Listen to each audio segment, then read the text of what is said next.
Assalamu alaikum wa rahmatullahi wa barakatuh. Qur'oni Karimdagi baqitni, baxtlilikni olib kelgan ayat mana ushla ayat. Bu ayatni jattap o'zingizga adat qilib olingіз. Bizning kanal yoqqanmasa, kanalga qatalib bölüşgönde unutmаңыз. أعوذ بالله من الشيطان الرجيم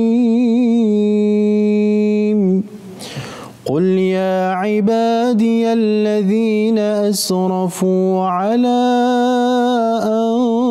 أنفسهم لا تقنطوا من رحمة الله إن الله يغفر الذنوب جميعا إنه هو الغفور الرحيم قل يا عبادي الذين أسرفوا على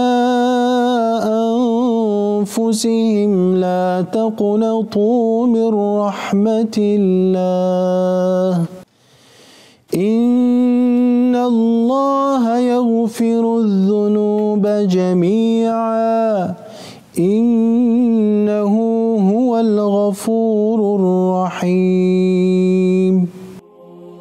Bizning kanal yoqqanmasa, kanalga qatalib bölüşgönde unutmаңыз.